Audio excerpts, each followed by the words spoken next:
I mean, you get a lot of nasty looks and people say some nasty things to us, but we're just trying to survive too. New York City is famous for bright lights, big dreams, and streets that feel alive 24 hours a day. But there's another New York one you can't see in tourist videos. It's the New York under the Manhattan Bridge, where someone tries to rest on cardboard while trains roar overhead. It's the New York beside subway stairs, where a person holds a bag so tight it looks like it's the last thing keeping them human. It's the New York where a family can work, follow the rules, do everything right, and still end up without a stable place to stay. And here's the part that should stop all of us. In the richest city on one of the richest economies on earth, how can so many people be one step away from the street? How can a child do homework in a shelter and still be expected to focus on the future? How can someone be told to get help when the line for help is longer than the night? So before we go any further, I want to ask you, because this documentary is not just about New York, it's about us. If your home disappeared tomorrow, who would you call first? If you had to sleep outside for 1 week? I'm originally from New York, but about 4 years ago, I decided to go traveling, and then I lived in Colorado for a little while. What would scare you most, whether safety or being invisible? And if you walked past someone every day who looked like they were barely holding on, would you look away, or would you want to understand what happened to them? Stay until the end. This story is told with dignity and respect. We won't glorify harmful behavior. We won't use graphic descriptions. We will focus on the truth, human truth, and the real solutions that can move people from survival back to stability. Welcome to Homeless US News. This channel exists for one reason: to show the human reality behind homelessness in America, without cruelty, without mockery, and without reducing people to stereotypes. We tell these stories because people living on the margins are often talked about, but rarely spoken to. They're counted, but not always seen. And when a society stops seeing people clearly, a crisis can become normal. Today, our story takes place in New York City, from Midtown to Harlem, from shelters to sidewalks, from bridges to subway platforms. A city that shines like a promise, but also carries a heaviness that numbers alone can't explain. This documentary is structured in 6 parts, followed by a final outro that asks one simple thing: don't let the screen go dark, and pretend this isn't happening. Let's begin. Pretty simple. The cops beat my ass in Texas 2 summers ago. I settled a civil action lawsuit through an attorney, Daryl Washington, out of Dallas. Once the deal was settled, the deal was I'd leave the state of Texas.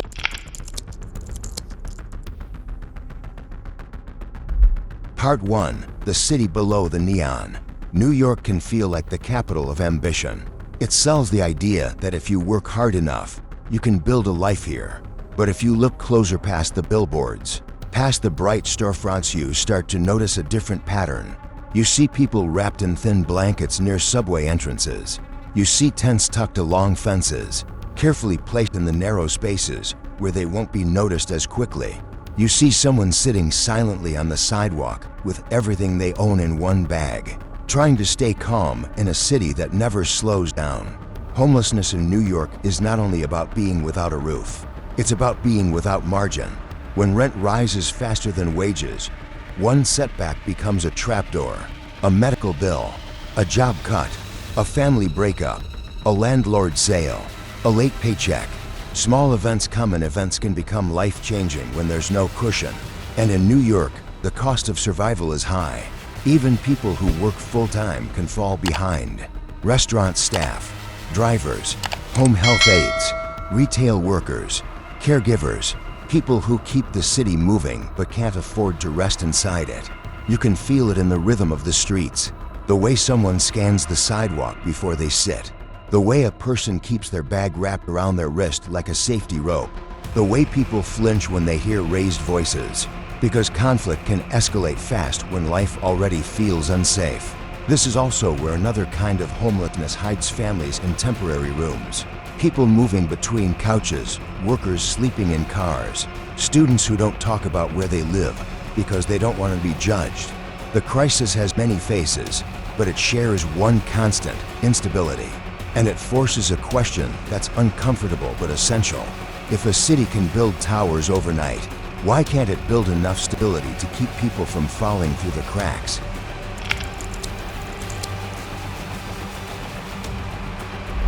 Part 2, under the bridges and on the sidewalks, survival in public.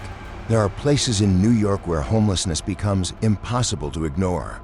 Under the Manhattan Bridge, the air feels colder, even when it's not. The sound is constant traffic, metal, echo. People find corners where they can rest without being stepped over. Some set up small shelters from tarps or blankets. Others don't have enough for that, and they sit upright through the night because lying down can feel too risky. Near busy stations, you'll see people drifting from one corner to another, not because they want to wander, but because they're told to move. Again and again.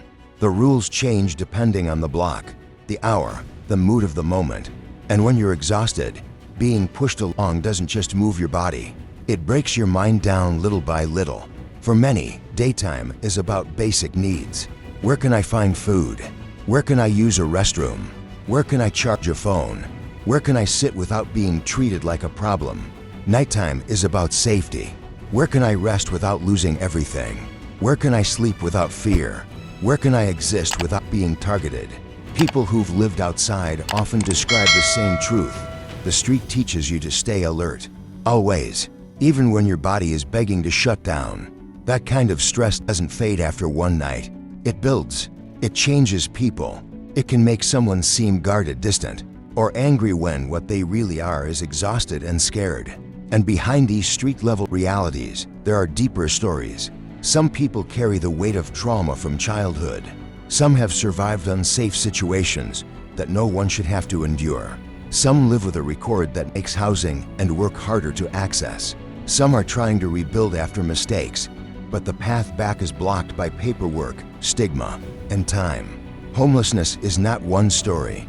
It is thousands of stories overlapping on the same sidewalks. So let me ask you something. When you see someone sitting outside a station, with all their belongings, do you wonder what happened before that moment? Or does the city train us to stop asking? Because the next part reveals a place where homelessness becomes both hidden and constant at the same time.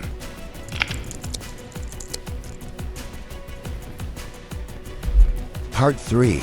The subway as shelter, a city under a city. When midnight settles over New York, the subway becomes a different world.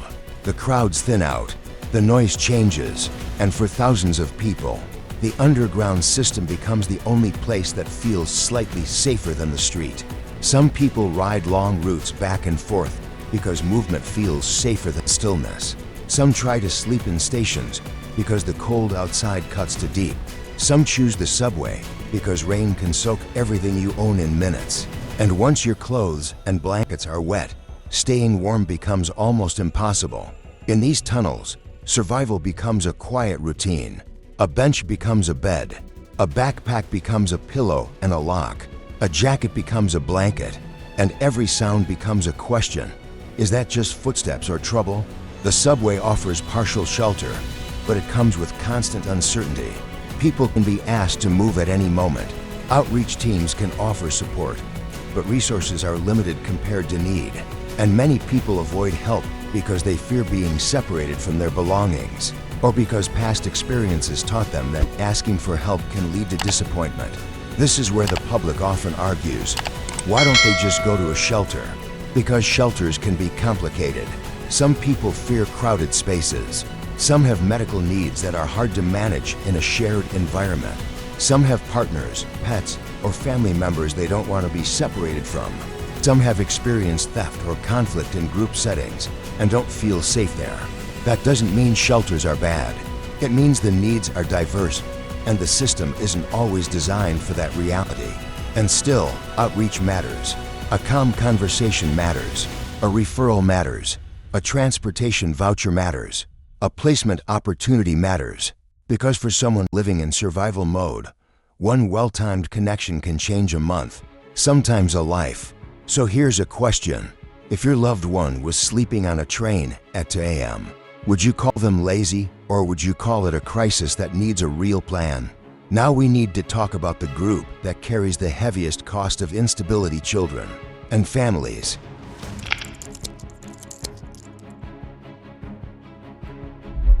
Part 4. Families and students, childhoods on pause.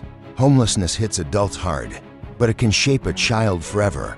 In New York, many families cycle through shelters and temporary placements for long periods of time. Not because they want to stay there, but because housing is scarce, rents are high, and the path to stability can be slow even when a family is doing everything they can. Imagine trying to raise a child with no private room to breathe. Imagine trying to keep routines when you don't control your address. Imagine trying to get to school when your location changes, your commute changes, and your sleep is constantly interrupted. Some children become experts at hiding the truth. They don't want classmates to ask questions. They don't want teachers to treat them differently. They learn to carry stress quietly. Homework gets done under harsh lights. Morning routines happen in crowded spaces. And a child who looks tired may be carrying a night of noise, fear, and uncertainty. Parents carry their own weight, too. The pressure to stay strong. The pressure to make a plan with limited options. The pressure to protect a child emotionally while feeling scared themselves. And here's the part most people miss. Many families experiencing homelessness include adults who work. They are not outside the economy. They are trapped inside it, working in a city where the cost of life runs ahead of the paycheck. This is not just a housing issue. It is a future issue. Because when children grow up in constant instability, it can change health, learning, confidence, and opportunity. So ask yourself, if a child can't count on one stable place to sleep, what else becomes harder? School, mental health, hope. That leads to the question of causes, not blame. Causes.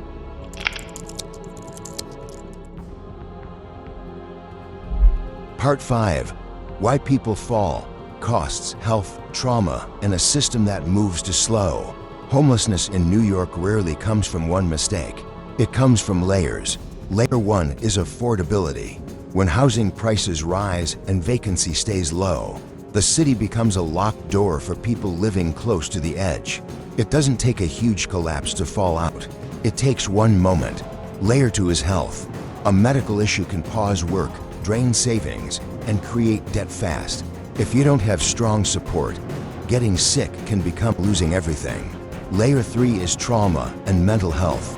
Many people experiencing homelessness carry untreated emotional pain. That makes it harder to keep routines, keep jobs, keep relationships, and keep momentum. And mental health care can be difficult to access even for people with stable housing.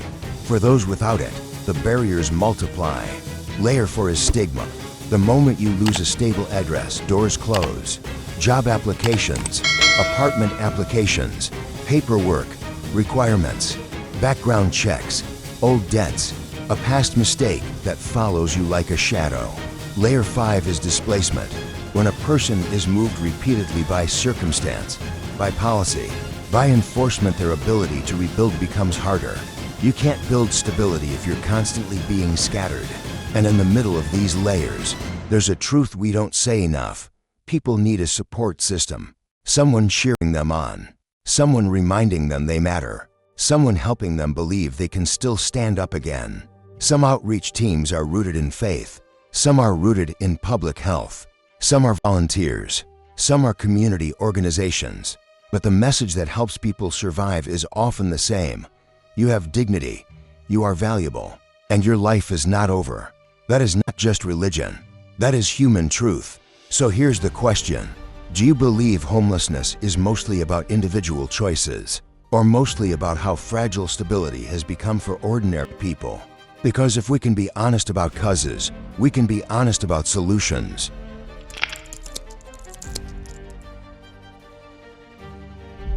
Part 6. What helps? Outreach, housing pathways, and the power of being seen. The streets of New York can harden people, but they also reveal something powerful: how much a simple act of recognition can matter. A warm meal matters. Clean socks matter. A safe place to wash up matters. A case manager who follows up matters. A housing navigator who doesn't give up matters. A mental health team that responds with dignity matters. But sometimes the first step isn't a resource. It's a human moment. A person being called by their name. A person being asked, "How are you really doing?" A person being treated like they still belong in the world. Outreach workers know this. They show up again and again because trust takes time. Many people living outside have been disappointed repeatedly. Promises that didn't turn into help. Appointments that took months. Systems that felt cold. So the work becomes relational, consistent, patient, and the most effective solutions usually share a few principles. First, prevention, keeping people housed before they become homeless. Rental help at the right time. Mediation, emergency support that arrives quickly enough to matter. Second, shelter and transitional options that are safe, stable, and designed for real-life needs. Not one size fits all. Third, permanent housing pathways, because you can't treat every problem on a sidewalk. Stability makes treatment possible. Stability makes work possible. Stability makes healing possible. Fourth, health and mental health support that's accessible without impossible barriers. And fifth, community, because nobody rebuilds alone. Now here's the part where you come in, and I want to be practical, not performative. You can support credible local organizations that provide outreach, food, and housing navigation. You can advocate for policies that expand affordable housing and strengthen prevention. You can vote locally with housing and mental health in mind. You can challenge dehumanizing language when you hear it. And you can practice one small habit that changes the culture. Don't treat people like they're invisible, because a city becomes colder when we stop seeing each other. So let me ask you, what do you think is the most urgent first step? More affordable housing, faster placement pathways, stronger mental health access, or something else? Write it in the comments. Real conversation builds real pressure for change.